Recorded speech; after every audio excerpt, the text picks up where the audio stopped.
I'm Catherine Morgan-Prue. I'm a teacher here at Université Clermont-Auvergne, and I am delighted to be part of the team that keeps Arlette Lévy-Anderson's story alive here at the university. I'm standing in front of this building, which is going to take her name. You're about to hear our president, Mathias Bernard, telling you the reasons behind the choice of this building to be named after Arlette Lévy-Anderson. L'Université Clermont-Auvergne a décidé de donner le nom d'Arlette Lévy-Anderson au bâtiment du Centre des langues et du multimédia, CLM, du site Carnot. C'est pour nous une décision tout à fait évidente. Elle s'inscrit tout d'abord, bien sûr, dans une volonté de donner à des bâtiments de l'université le nom de femmes, notamment, qui ont illustré l'histoire de l'université.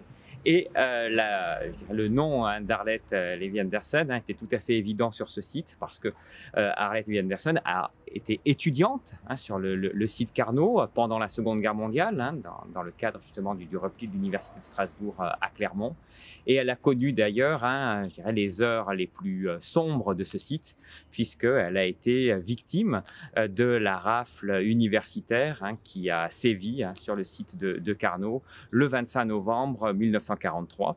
Elle a été donc raflée à cette occasion et déportée d'abord dans le camp de Drancy, puis ensuite à Auschwitz, où elle a fort heureusement survécu.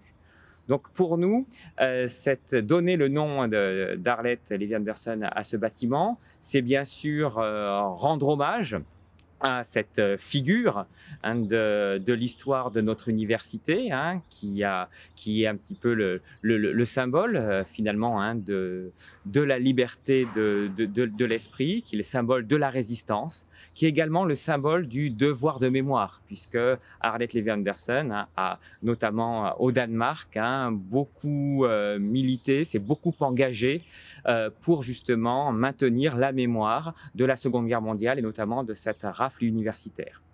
Et puis, ce centre des langues et du multimédia, c'est aussi un bâtiment où l'on enseigne, où on enseigne notamment les langues vivantes étrangères. C'est un bâtiment où on accueille des étudiants internationaux. Il nous a semblé justement que Arlette Lévy-Anderson était un symbole d'abord de l'accueil, de l'accueil d'étudiants de tous horizons.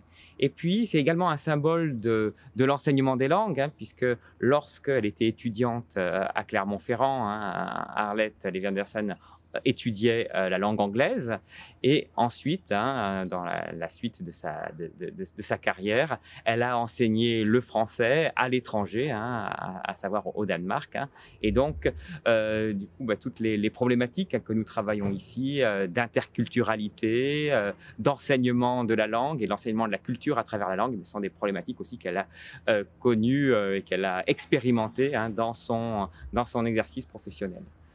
Donc, c'est pour toutes ces raisons que je suis très heureux de donner le nom d'Arlette à ce bâtiment pour que vive encore de très longues années la mémoire de sa présence dans ces lieux et la mémoire des valeurs que tout son parcours exprime.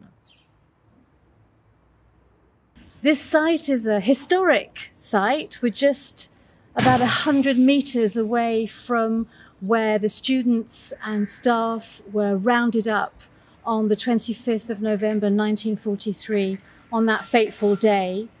So this site is charged with history and with memory, but it's also a site that's turned towards the future. The people who work in this building and the students, the hundreds of students who study here every day, look towards the future. In the spirit, we hope, inspired by Arlette, who always looked towards better days, brighter days, the future, and a more hopeful shared history together.